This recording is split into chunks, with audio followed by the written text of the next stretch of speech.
जय श्री कृष्णा। राधे राधे।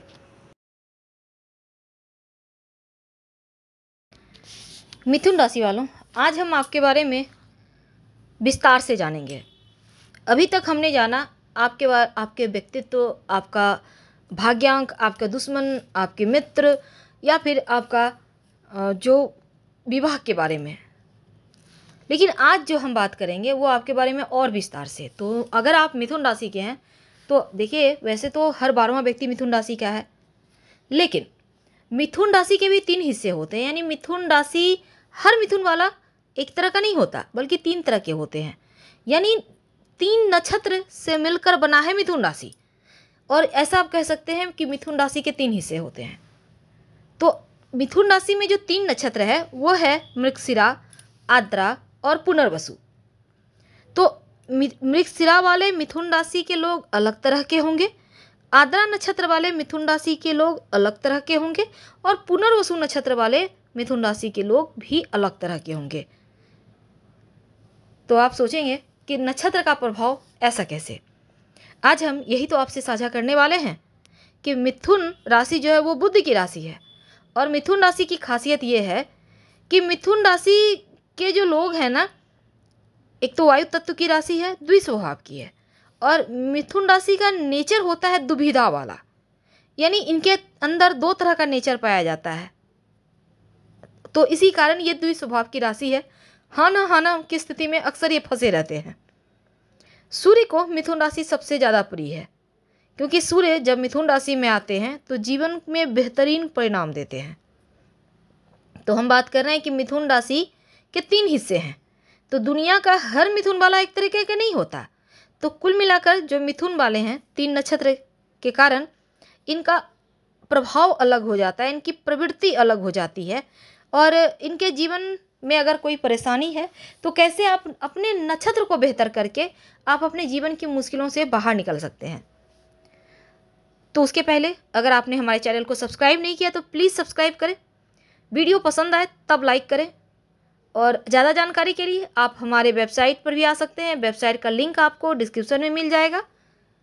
आप चाहें तो गूगल पर भी हमारे वेबसाइट granddharmasarmarg.com सर्च कर सकते हैं। वेबसाइट पूरी तरह से अब आपकी अपनी भाषा में उपलब्ध है। आप किसी भी भारतीय भाषा में वेबसाइट को सर्च कर सकते हैं। वेबसाइट पर आने के बाद दाहिने साइड ऊपर में सर्च लैंग्वेज लिखा है, इसको टच कीजिए। फिर आप जिस भाषा के जानकार हैं उस भाषा को सिलेक्ट करके आप इंजॉय कीजिए। तो बात कर रहे हैं हम सबसे पहले मृगशिरा नक्षत्र वाले मिथुन राशि वाले कैसे होते हैं। तो अगर आपकी राशि मिथुन है और आपका नक्षत्र मृगशिरा है तो यहाँ पर सबसे पहले ये जान लें कि मिथुन राशि का स्वामी बुध है और मृगशिरा नक्षत्र का स्वामी मंगल है। और मृगशिरा नक्षत्र के 4 हिस्से हैं। 2 हिस्से यानी जो 4 चरण हैं, तो पहला और दूसरा चरण वृषभ राशि में आता है, तीसरा और चौथा चरण मिथुन राशि में आता है। तो मृगशिरा नक्षत्र में मिथुन राशि थोड़ा कमज़ोर हो जाती है, क्योंकि मंगल के नक्षत्र में जो बुध की राशि है वो तो कमज़ोर होगी ही, क्योंकि आमतौर पर सुख संपत्ति तो इनके जीवन में रहता है, लेकिन कभी कभी स्किन की प्रॉब्लम इनके जीवन में परेशान करती है। तो मृगशिरा नक्षत्र वाले मिथुन राशि के लोग ज़्यादातर अपने बारे में सोचते हैं, दूसरों को नुकसान भी पहुंचाते हैं। अगर आपका नक्षत्र मृगशिरा है, मिथुन राशि के हैं आप, तो घर में खैर का पौधा लगाइए। आपको नर्सरी में खैर का पौधा मिल जाएगा और उसकी देखभाल कीजिए। जैसे जैसे पौधा बड़ा होगा वैसे वैसे जीवन की मुश्किलें समाप्त हो जाएगी। आप चाहें तो रोड साइड या बगीचे में भी कहीं लगा सकते हैं। ऐसी जगह लगाइए कि आप देखभाल कर सकें, उसमें पानी डाल सकें। तो अब हम अगर मृगशिरा नक्षत्र वाले व्यक्ति के बारे में विस्तार से जानना चाहें तो देखिए, मृगशिरा जो नक्षत्र है वो आकाश मंडल का 5वां नक्षत्र है। 27 नक्षत्र में 5वां नक्षत्र है और आकाश में हिरण के सिर के तरह नजर आता है। तो मृगशिरा नक्षत्र के जो 2 चरण हैं, अंतिम 2 चरण मिथुन राशि में है। तो यहाँ पर बुध का प्रभाव इनके जीवन पर मंगल और बुध का जीवन भर रहता है। तो इनके देवता सोम है, स्वामी मंगल है। और इस नक्षत्र में जन्म लेने वाला व्यक्ति सुंदर होता है, हाथ पैर लंबे होते हैं, इनको स्त्री, भवन, वाहन सब तरह का सुख मिलता है, लेकिन मंगल भी आपकी कुंडली में बढ़िया होना चाहिए। दूसरी तरफ नकारात्मक पक्ष ये है कि आपकी कुंडली में अगर मंगल या बुध की स्थिति सही नहीं है तो आप थोड़े चंचल होंगे, असंतुष्ट होंगे, क्रोधी होंगे, या फिर एक्स्ट्रा मैरिटल अफेयर जैसी चीज़ों में फंसेंगे। और इस नक्षत्र के व्यक्ति अपने कर्मों से 33 साल की अवधि तक जीवन को जटिल बना देते हैं। इसके बाद चीज़ें धीरे धीरे बेहतर होती चली जाती है। तो मृगशिरा नक्षत्र में जन्म लेने वाला व्यक्ति अपने दम पर कामयाबी भी प्राप्त करता है, क्योंकि वैदिक ज्योतिष में 5वें स्थान पर आने वाला ये मृगशिरा नक्षत्र के बारे में कहा जाता है कि एक बार प्रजापति ब्रह्मा का मोह उनकी ही पुत्री पर जागृत हो गया, जिससे भोलेनाथ को अत्यंत क्रोध आया। उन्होंने ब्रह्मदेव पर बाण चला दिया। शिव के इस रौद्र रूप को देखकर प्रजापति पिता ब्रह्मा काफी भयभीत होकर आकाश दिशा की ओर भागे। जब उन्हें कोई रास्ता नहीं सूझा तो वह आकाश में मृगशिरा नक्षत्र के रूप में स्थापित हो गए। अब चूंकि वह शिव के क्रोध से बचने के लिए उसमें उन्होंने हिरण यानी कि मृग का रूप बनाया हुआ था, इस कारण जब वह नक्षत्र बने तो उनका नाम मृगशिरा नक्षत्र पड़ा। कथा मिलती है कि शिवजी के बाण ने उन्हें आज तक माफ नहीं किया है। आज भी वह बाण आर्द्रा नक्षत्र के रूप में मृगशिरा रूपी ब्रह्मा जी के पीछे पड़ा है। तो ज्योतिष ये कहता है कि जिस नक्षत्र में व्यक्ति का जन्म होता है उस नक्षत्र का प्रभाव पूरी उम्र पड़ता है। विशेषता यह है कि प्रेम पर अटूट विश्वास होता है।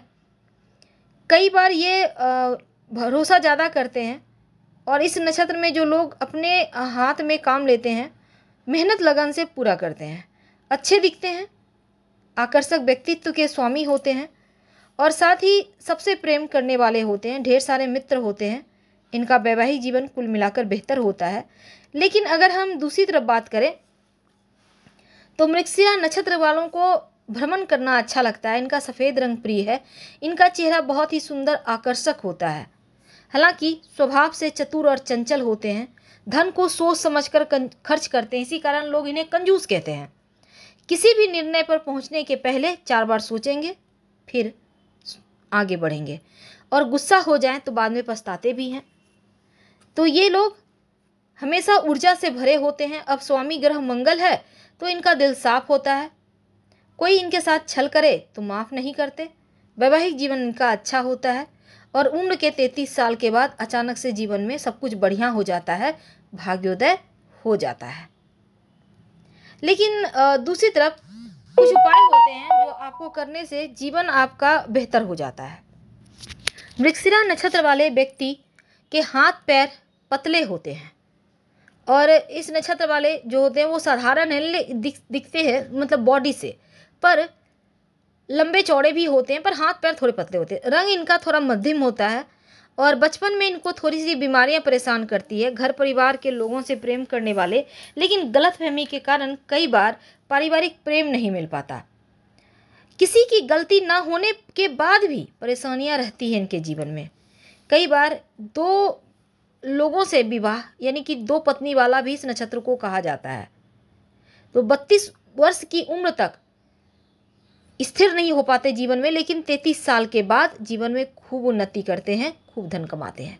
जो महिलाएं होती हैं बुद्धिमान, स्वार्थी, अधिक बोलने वाली, बात बात पर झगड़ा करने वाली, थोड़ी सी पैसे से लालची, स्वादिष्ट भोजन करने वाली, वस्त्र आभूषण से युक्त भाग्यशाली होती हैं। तो अब बात करते हैं आर्द्रा नक्षत्र की, जो मिथुन राशि वाले हैं। अगर आपका राशि मिथुन तो है लेकिन नक्षत्र आर्द्रा है, तो आपके ऊपर इसका क्या प्रभाव होगा, क्योंकि आर्द्रा नक्षत्र का स्वामी राहु होता है। और आर्द्रा नक्षत्र में अगर आपका जन्म हुआ है तो जीवन में थोड़ा सा उतार चढ़ाव भी होता है, क्योंकि राहु यहाँ पर थोड़ा सा जीवन में उतार चढ़ाव देता है।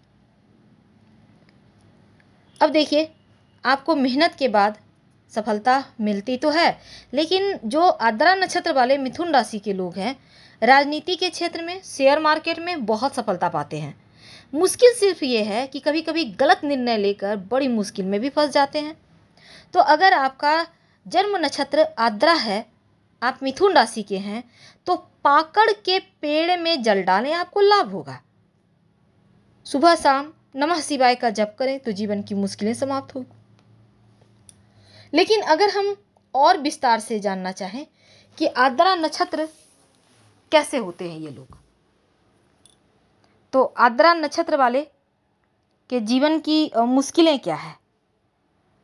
देखिए, राहु का नक्षत्र है और आर्द्रा नक्षत्र के चारों चरण मिथुन राशि में होते हैं। इस कारण से इस नक्षत्र पर मिथुन राशि का, और चूंकि इनके स्वामी ग्रह बुध हैं तो इसका प्रभाव जीवन पर्यंत रहता है। इनको भौतिक सुख मिलता है जीवन में, भूमि भवन के मालिक रहते हैं। सकारात्मक पक्ष ये है कि ये हंसमुख, चतुर, मिलनसार, जिम्मेदार, समझदार होते हैं और अनुसंधान में रुचि रखते हैं। इनके जीवन का सबसे अच्छा समय उम्र के 32वें साल से 42वें वर्ष का होता है। इसमें आप खूब मेहनत करें और बुढ़ापे के लिए बचा के रखें तो अच्छा रहेगा, क्योंकि इस समय सफलता आसानी से और ज़्यादा मिलती है। नकारात्मक पक्ष ये है कि बुध और राहु की स्थिति अगर खराब हो तो आपका स्वभाव चंचल होगा, आप अभिमानी होंगे, बुरे विचार व्यसनी होंगे, क्योंकि राहु की स्थिति का फल भी तो यहाँ मिलेगा ना। और राहु अस्थमा, सूखी खांसी जैसी परेशानी देता है जीवन में। लेकिन आर्द्रा नक्षत्र वाले राहु के जैसे, हाँ, राहु का एक ज्ञान होता है कि वो कूटनीतिक देता है, बुद्धि, चालाक बना देता है। तो अगर राजनीति के क्षेत्र में आप आगे जाना चाहते हैं तो सफलता खूब मिलेगा। तो सफलता पाने के लिए साम दाम दंड भेद की नीति भी अपनाते हैं। वैसे तो इस नक्षत्र का जन्म लेने वाला लोग हंसी मजाक करने वाले होते हैं, समस्याओं का सामना धैर्य से करते हैं और ये हर काम में सफलता पा ही लेते हैं, क्योंकि इनका जो काम करने का तरीका है वो इनको सफलता की तरफ ले जाता है। ज़रूरतमंद लोगों का मदद करने वाले कई बार लापरवाह होते हैं। कई बार आपको कुछ कार्य ऐसे होते हैं जो आप नहीं चाहते पर कर लेते हैं तो अफसोस भी होता है। आपको ये कहा जाता है कि अपने पारिवारिक रोमांटिक मामलों में सभी पर अधिकार जमाने की हट ना करें, बल्कि सम्मान से पेश आए। अब दिल, लकवा या तनाव संबंधी परेशानियां आपको कभी कभी जीवन में परेशान करती है। तो ये जो 27 नक्षत्र हैं उसमें छठे स्थान पे आता है आर्द्रा नक्षत्र। और तारकासुर जो दानव था ना, उनका भी नाम आर्द्रा ही है। तो कृतिका नक्षत्र समूह में भी आता है आर्द्रा। लेकिन आर्द्रा नक्षत्र जो अपने स्वामी देवता रुद्र से भी भारी शक्ति ग्रहण करता है। रुद्र बहुत शक्तिशाली होते हैं, भगवान शक्ति के केंद्र हैं। तो ऐसे में मस्तिष्क यानी पिछले कर्मों से बना है और इस जन्म में भी वही करता है। तो मनुष्य के अच्छे और बुरे दोनों ही प्रकार के काम करने की अनंत क्षमता है और उसी पथ पर आगे बढ़ता है। और ये आर्द्रा नक्षत्र उसी गुण और प्रेरक शक्ति का यहाँ पर स्वामित्व। लेकिन दूसरी तरफ आर्द्रा वाले जो लोग हैं उनकी ताकत क्या है। देखिए, आर्द्रा नक्षत्र राहु बुध से है, तो ऐसे में वासना, एक गलत अर्थ, कोमलता व्यक्तित्व को रत्न जैसा चमक देता है। लेकिन साफ सुथरी योजनाओं में आगे बढ़ें तो आप सफल भी होते हैं। अपने आप को पहचानिए, आप क्या हैं, आप क्या कर सकते हैं, ये बहुत आवश्यक है। दूसरी तरफ भौतिकता के तंत्र को समझना होगा, अर्थ जानना होगा, फिर आगे बढ़ना होगा। कमजोरी क्या है, सत्ता के मद में चूर हो जाते हैं कभी कभी। इसी कारण जीवन में उतार चढ़ाव आते हैं। आप बहुत अस्थिर अहमवादी भी हो सकते हैं, क्योंकि यहाँ पर राहु एक्टिव है। तो थोड़ा सा संभल के आगे बढ़ना चाहिए और जो उपाय हमने कहा है वो करते रहे। अब जानते हैं पुनर्वसु नक्षत्र के बारे में। तो अंतिम नक्षत्र जो मिथुन राशि में आता है वो है पुनर्वसु नक्षत्र। तो पुनर्वसु नक्षत्र का प्रभाव क्या होगा मिथुन राशि पर, क्योंकि पुनर्वसु नक्षत्र का स्वामी बृहस्पति है। 4 चरण होते हैं, 3 चरण मिथुन राशि में है और अंतिम कर्क राशि में है। तो जो पहले 3 चरण मिथुन राशि में है, इस कारण से मिथुन वाले बहुत बुद्धिमान हो जाते हैं। तो पुनर्वसु नक्षत्र वाले मिथुन राशि वाले बहुत अच्छा बोलते हैं, क्विक जवाब देते हैं, हार्जी जवाब होते हैं, लिखने पढ़ने में बहुत माहिर होते हैं, दिमाग के तेज होते हैं। आपको बांस का पौधा लगाना चाहिए, नियमित रूप से देखभाल करना चाहिए। लेकिन बहुत सारे हमारे धर्म में बांस का पौधा लगाने को मनाही करते हैं, इसलिए कोई बात नहीं, कहीं भी बांस का पौधा हो नियमित रूप से थोड़ा जल दे दिया करें, प्रणाम कर लिया करें, जीवन में उन्नति आप खूब करेंगे। तो पुनर्वसु नक्षत्र वाले, इनकी वाणी कोमल होती है, मधुर होती है, क्योंकि गुरु का प्रभाव है, इसलिए ये बहुत ज़्यादा गुणवान भी होते हैं। इनकी यादाश्त अच्छी होती है और 27 नक्षत्र में 7वां स्थान है इस नक्षत्र का। मान्यता है कि पुनर्वसु नक्षत्र में जिनका जन्म होता है, इनके अंदर दैवीय शक्तियाँ होती हैं और समय समय पर इन्हें ईश्वरीय कृपा भी मिलता रहता है। ये लोग बड़े ही नेक और सरल स्वभाव के होते हैं, जिस कारण इनको जीवन में मान सम्मान खूब मिलता है। पढ़ने लिखने में बुद्धिमान होते हैं, अपनी योग्यता के बल पर सरकारी क्षेत्र में उच्च पदों को प्राप्त करते हैं। तो बुद्ध और गुरु का प्रभाव है, तो आर्थिक मामलों में अच्छे जानकार होते हैं, धन संबंधी चीज़ों में सफलता प्राप्त करते हैं और आमतौर पर इस नक्षत्र में जन्म लेने वाला व्यक्ति आर्थिक रूप से संपन्न होता है। इनका पारिवारिक वैवाहिक जीवन भी सुखद होता है, बच्चे बड़े ही शिक्षित और समझदार होते हैं। तो पुनर्वसु नक्षत्र के लाभ क्या हैं? इस नक्षत्र में पैदा हुए लोगों को क्या मिलता है ज़्यादा? देखिए, पुनर्वसु नक्षत्र जो है, इसके पीछे एक कहानी है। नक्षत्र देवता देवी अदिति। देवी अदिति सूर्य की माँ है, पिछले कर्मों और भविष्य का निर्वाचन करने वाली। अब यहाँ पर सूर्य के पिता महर्षि कश्यप और माता अदिति से आदित्य उत्पन्न हुए, जिनका नाम इंद्र, विष्णु, वागा, वरुण, अरेमा, पूषा, मित्र, अग्नि, प्रजन्य, विवस्वान और सूर्य हुए। तो मान्यता के अनुसार सभी आदित्यों में माता अदिति के गुण सच, वीरता, शुद्धता, सुंदरता आदि पाए गए। तो सूर्यदेव की माता अदिति वामन अवतार में विष्णु भगवान की जननी माता और दक्ष की बेटी थी। और तो यहाँ पर भगवान श्री राम जी का जन्म नक्षत्र पुनर्वसु है, क्योंकि वे भगवान विष्णु के अवतार थे। तो जिनका नक्षत्र पुनर्वसु नक्षत्र में होता है, जिनका जन्म, उनके लिए देखिए, सबसे पहली बात तो आपको सफ़ेद, पीला, हरा रंग का कपड़ा ज़्यादा से ज़्यादा प्रयोग करना चाहिए। आपको वैसे तो आकड़े, अर्क का पेड़ जो होता है, इसका जड़ भी आप ताबीज में धारण कर सकते हैं, नकारात्मक प्रभाव से बचे रहेंगे। और साथ ही आप अपने जीवन के बुरे प्रभावों को कम करने के लिए आप नमः शिवाय का जप कर सकते हैं। वैसे तो पुनर्वसु नक्षत्र का वैदिक मंत्र होता है, पर उतना में आपको नहीं करना। छोटा सा काम करें, ईमानदार रहें, दोस्त आपके अच्छे मार्गदर्शन करते रहेंगे जीवन पर्यंत। अब दूसरी तरफ सूखी बंजर जमीन को हरा भरा कर देने वाला ये नक्षत्र है, यानी जीवन की जो कमजोरी है उसको ताकत बना देगा। पुनर्वसु नक्षत्र में जन्म लेने वाला व्यक्ति ईमानदार, धैर्यवान, मित्रतापूर्ण व्यवहार रखने वाला होता है, साथ ही परोपकारी होता है। जो पुरुष होते हैं पुनर्वसु नक्षत्र वाले, ये लोग इनके विचार को समझ पाना आसान नहीं। कभी कभी गुस्सैल होते हैं, लेकिन कभी शांत हो जाते हैं। जीवन में उन्नति करने वाले होते हैं। जो स्त्री होती है, वो घने और लंबे काले बाल होते हैं, अच्छा बोलती हैं, बड़ी बड़ी आंखों वाली, ऊंची नाक वाली, लेकिन कभी कभी बात का बतंगर भी बना देती हैं, बहस करने वाली होती है। हालांकि पुनर्वसु नक्षत्र के बारे में कहा जाता है कि बार बार धन लाभ कराने वाला यह नक्षत्र है, ईश्वर की कृपा देने वाला यह नक्षत्र है। तो आप बड़े लकी हैं। फिलहाल विदा लेते हैं। हर हर महादेव। लाइक कर सब्सक्राइब जरूर करें।